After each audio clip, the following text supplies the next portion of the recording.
जो खबर आज सुबह मैं बताने जा रहा हूं, इससे आपकी उम्मीद पर झटका लगेगा और आप में से कोई ऐसे लोग भी होंगे जो मुझे गालियां बकना शुरू कर देंगे, लेकिन मुझे कोई फ़र्क नहीं पड़ता। सच बताना मेरा काम है, जो हो रहा है वो बताना मेरा काम है। ईरान के राष्ट्रपति जो नए वाले हैं, ये पेज़ेश्कियान, ये फुस्सी साबित हुए हैं।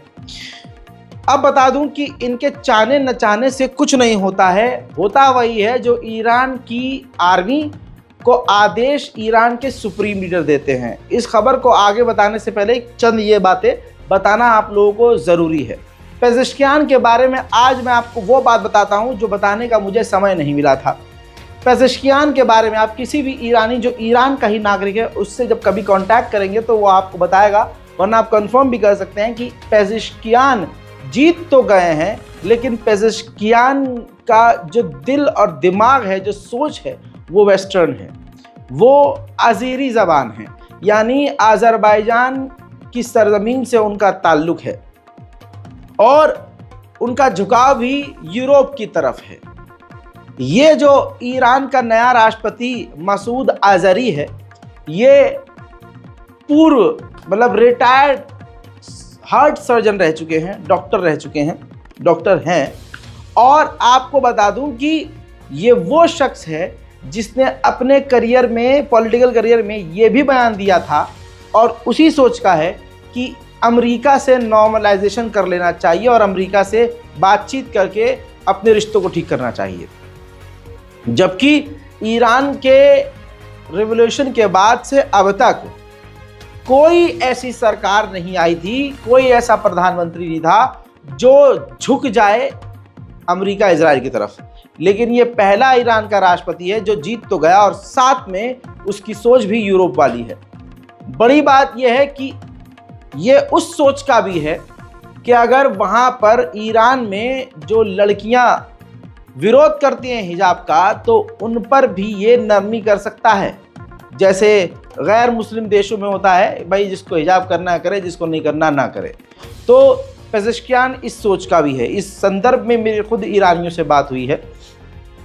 अभी मेरे वालिदैन खुद ईरान के दौरे पर गए थे, तो उन्होंने भी वो चीज़, उस वक्त वो चुनाव का माहौल था, चुनाव का रिज़ल्ट आया नहीं था, तो ईरानियों ने, हमारे जो वहाँ के हैं कुछ जानने वाले, उन्होंने मेरे वालिदैन से कहा था कि ज़रा दुआ कीजिए कि पेज़ेश्कियान ना जीते। लेकिन बहरहाल पेज़ेश्कियान जीत गया और उसका खामियाजा अब हमें इस बयान से देखने को मिल रहा है कि ईरान के सुप्रीम लीडर से पेज़ेश्कियान ने मिलकर कहा है कि इजराइल पर बड़ा हमला ना करें या हमला पोस्टपोन कर दें तो ज़्यादा बेहतर होगा, क्योंकि इजराइल पर अगर हमने हमला किया तो ईरान की इकोनॉमी पूरी तरह से कोलैप्स हो जाएगी, पूरी तरह से हम बेकार हो जाएंगे, मिडिल ईस्ट में तनाव बढ़ जाएगा और एक अनचाही जंग में हम कूद जाएंगे, जिससे चारों तरफ से ईरान का बड़ा नुकसान होगा। हालांकि ईरान के सुप्रीम लीडर ने इसकी बात पर कोई ध्यान नहीं दिया है, न इस पर कुछ रिएक्ट किया है।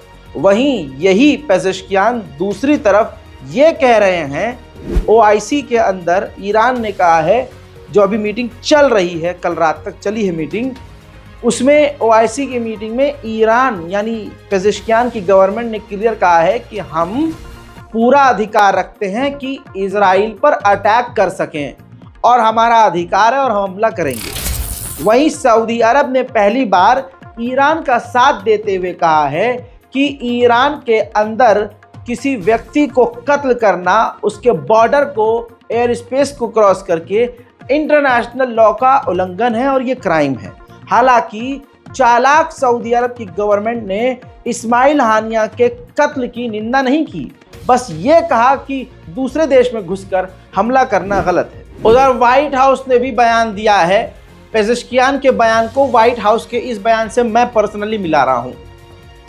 व्हाइट हाउस ने कहा है कि जो ईरान पर पॉलिटिकल और डिप्लोमेटिक हम प्रेशर बना रहे हैं हमला ना करने के लिए, उसका हमें थोड़ा थोड़ा फ़ायदा दिख रहा है। ईरान की नई सरकार इजराइल के ऊपर बड़ा हमला करने से पहले एक बार और ज़रूर सोचेगी। वहीं ईरान के राष्ट्रपति पेज़ेश्कियान से फ्रांस के राष्ट्रपति इमैनुअल मैक्रोन ने फ़ोन पर बात करी और इमैनुअल मैक्रोन ने ईरान से कहा कि ये जो साइकिल ऑफ रिवेंज है, ये जो वॉर चल रही है, ये कभी तुम मार रहे हो, कभी हम मार रहे हैं, ये सब बंद होना चाहिए।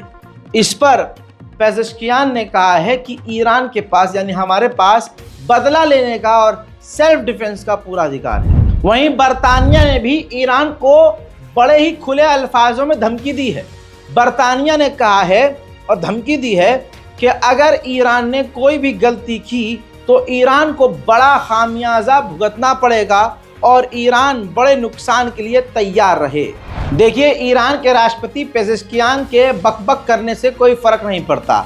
सुप्रीम लीडर ईरान की आर्मी क्लियर कट ये जानती है कि अगर हमला नहीं किया तो, ऐसा ईरान भी मानता है, हमला नहीं किया तो आगे फिर कभी भी ईरान के अंदर घुसकर इस तरह से किसी भी बड़े नेता को इजराइल कत्ल कर सकता है। तो मजबूर है ईरान के वो अटैक करे। क्या करेगा, कैसे करेगा, वो बात की बात है। आपकी स्क्रीन पर ईरान का खौफ दिखा रहा हूं। भले ही ईरान हमला ना करे, भले ही पेजेश्कियान फुस्सी निकल गया हो, लेकिन इधर आप तस्वीर देखिए, बरतानिया का स्पाई प्लेन, जासूसी विमान इस वक्त इराक और सीरिया के बॉर्डर पर चक्कर लगा रहा है। वाडेर 49 नाम का स्पाई जेट बरतानिया का मिडिल ईस्ट में चक्कर लगा रहा है।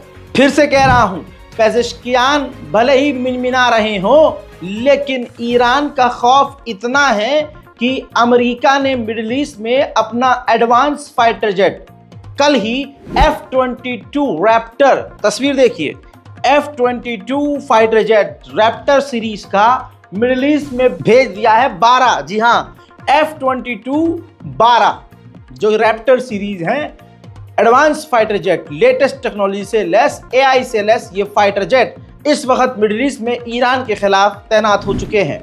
अमेरिका के जो विदेश मंत्री हैं एंटोनी ब्लिंकन, उन्होंने कहा है कि सब जानते हैं कि अगर ईरान ने हमला किया तो मिडिल ईस्ट में तनाव बढ़ जाएगा। हमारी कोशिश यह है कि दोनों पार्टियां शांत रहें और मिडिल ईस्ट में शांति आए। Our commitment to Israel's security is ironclad. We will continue to defend Israel against attacks from terrorist groups or their sponsors, just as we'll continue to defend our troops. But everyone in the region should understand that further attacks only perpetuate conflict, instability, insecurity for everyone. And further attacks only raise the risk of dangerous outcomes that no one can predict and no one can fully control. It's urgent that everyone in the region take stock of the situation, understand the risk of miscalculation, and make decisions that will calm tensions, not exacerbate them. First, उधर Iran का राष्ट्रपति कैसा भी निकला हो, लेकिन अभी हाल फिलहाल में जो उथल पुथल हो रही है, ऐसा लग रहा है कि ईरान धोखे से हमला कर सकता है। स्क्रीन पर देखिए, ईरान के एयर डिफेंस के कमांडर जो बॉर्डर के इलाकों में होते हैं और जहां भी होते हैं उनकी जानकारी किसी को नहीं होती है, अचानक से वो ईरान की राजधानी तेहरान में ईरान के बड़े बड़े कमांडरों से मिलने के लिए आ गए हैं। बात अंदर की ये है कि ईरान की मिलिट्री अपना काम कर रही है और पूरी तैयारी में लगी हुई है। उधर इजराइल के जो यहूदी लोग हैं उनमें हड़कंप मचा हुआ है, इसमें कोई शक और कोई दो राय नहीं है। यह आपको मैं दिखा भी चुका हूं। अब खुद समझिए, अगर ऐसा नहीं है तो नेतन्याहू अपने लोगों से यह अपील क्यों कर रहा है कि धैर्य रखिए, शांति बना के रखिए, कीप काम, शांत रहिए और हम पर यकीन कीजिए।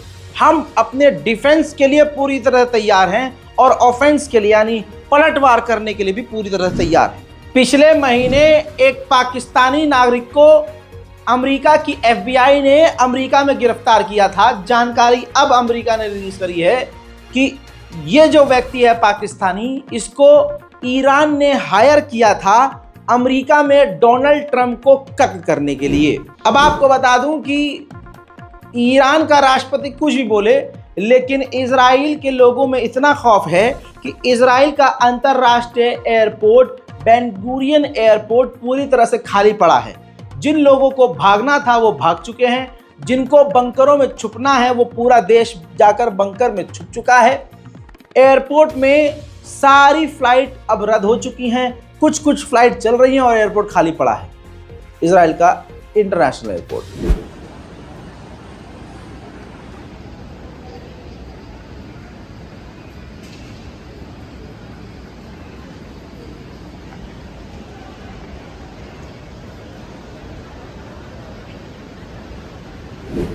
अमेरिका ने देखिए अब बड़ी बात बताई है।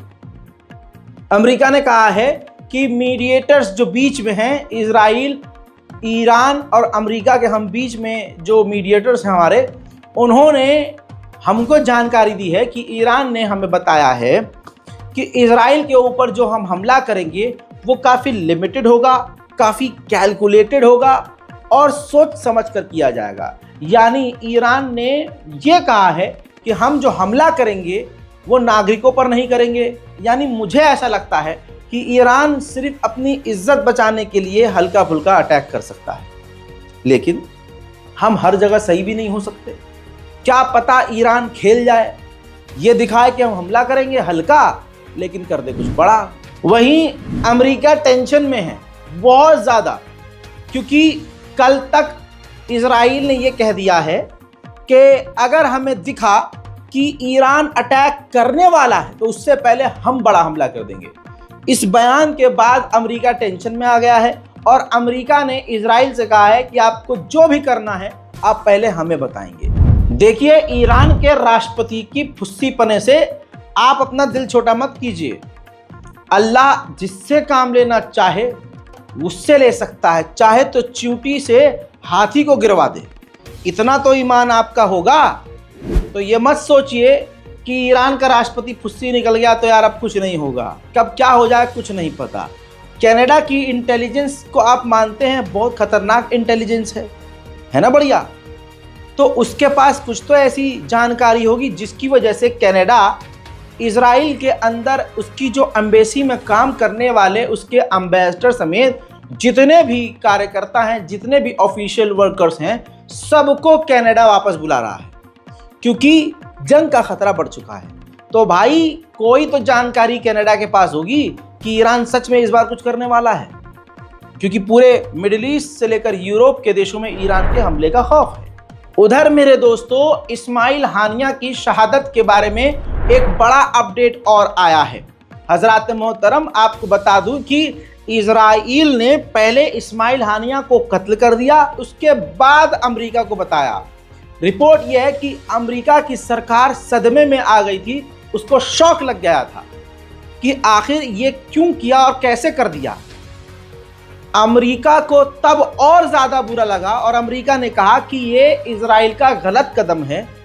एक तो उसने हमें बताया नहीं करने से पहले, हम बहुत ज़्यादा शौक थे और हमारी सरकार में उसके खिलाफ, इजराइल के खिलाफ गुस्सा था कि ये इतना बड़ा कदम उठा लिया और उसके बाद हमको बता रहा है। और इजराइल ने जो किया सो किया। ईरान के अंदर इस्माइल हानिया को मारकर इजराइल ने भड़काने वाला काम किया। इस्माइल हानिया का ईरान में कत्ल करना ये सरासर गलत था, लेकिन मुस्लिम देश कोई भी खुलकर ऐसा कुछ बोल ही नहीं रहा है। चाइना ने सटीक बात बोली। चीन के विदेश मंत्री ने कहा है कि ईरान के अंदर इस्माइल हानिया का कत्ल करना यूएन के कानून का सरासर उल्लंघन है। हजरात मोहतरम, इजिप्ट और ईरान ने तमाम एयरलाइन से और आसपास के देशों के जहाज़ों से, एयरलाइन से कह दिया है कि हमारे यानी इजिप्ट और ईरान के एयर स्पेस का इस्तेमाल अभी के अभी बंद कर दें, हम ड्रिल करेंगे। अब यही डर इजराइल और अमेरिका को है कि ड्रिल के नाम पर ऐसा ना हो कि ईरान हमला ही कर दे। मुस्लिम संगठन जो OIC है, ये असल में एक हिजड़ों का झुंड है जो कभी भी किसी भी मुद्दे पर मुसलमानों के लिए खड़े नहीं होते। ऑर्गेनाइजेशन ऑफ इस्लामिक कॉरपोरेशन, इस्लाम का नाम है, कॉरपोरेशन का नाम है, ना इसके अंदर इस्लाम है ना इनके अंदर कोई कॉरपोरेशन है। OIC का मुझे एक एक्शन दिखा दीजिए कि इन सफ़ेद लिबास पोशों ने क्या अच्छा काम किया, क्या सख्त कदम दुश्मनाने इस्लाम के खिलाफ लिया। बताइए, है कोई फैसला, है कोई बात? कुछ भी नहीं है। लेकिन अब इनकी गंदगी और सुनिए। OIC ने इस्माइल हानिया के कत्ल की निंदा नहीं की है, बिल्कुल नहीं कहा है कि ये गलत किया। बस ये कहा है कि इस्माइल हानिया का कत्ल होना मिडिल ईस्ट में तनाव को बढ़ा रहा है। ये है भाई साहब OIC की औकात। अब देखिए, जो ईरान का राष्ट्रपति फुस्सी है, उसका बयान क्या है सुना आपने, बता दिया मैंने आपको। अब ईरान के कमांडर को सुनिए। ईरान के कमांडर ने कहा है, अभी कल ही कहा है कि इजराइल कुछ भी कर ले उसे तबाह होने से कोई बचा नहीं सकता, हम हमला जरूर करेंगे। उधर व्हाइट हाउस ने कहा है कि हमें यकीन है कि हिजबुल्लाह और ईरान का हमला अभी शुरू नहीं हुआ है, लेकिन डर यह भी जताया है कि शुरू हो सकता है। जॉर्डन ने पूरी गद्दारी का मन बनाया हुआ है, क्योंकि जॉर्डन का जो राजा है, बादशाह है, उसके बिस्तर में जो है महिला जो है यहूदी है। इतिहास बताऊंगा तो काफ़ी लंबा हो जाएगा वीडियो, तो आप समझिए जॉर्डन ने तमाम कमांडरों से मुलाकात करने के, यानी मीटिंग करके, इंटरनल मीटिंग करके ये फैसला सुनाया है कि ईरान को अपना एयर स्पेस इस्तेमाल करने नहीं देंगे। इजराइल के पॉलिटिकल न्यूज़पेपर ने ये तक छाप दिया है कि अगर ईरान और हिजबुल्लाह ने एक साथ बड़ा हमला कर दिया तो इजराइल के पास ईरान और हिजबुल्लाह को रोकने के लिए इतने हथियार ही नहीं है। ईरान एक तरफ अकेला है, अभी कल पाकिस्तान उसके साथ खड़ा हुआ, और रशिया बहुत पहले से है। रशिया ने 2 दिन में ईरान को हथियारों से पाट दिया है। इस पर वेस्ट और इजराइल ने बयान जारी किया है कि जिस तरह से रशिया और ईरान कोऑपरेट कर रहे हैं, ये इलाके के लिए बड़ा खतरा है। ईरान मिडिल ईस्ट की स्पेशल रिपोर्ट में फिलहाल के लिए इतना ही। चैनल को हमारे सब्सक्राइब कीजिए, इस रिपोर्ट को शेयर कीजिए और इंतजार कीजिए मेरे अगले अपडेट का। तब तक के लिए जय हिंद।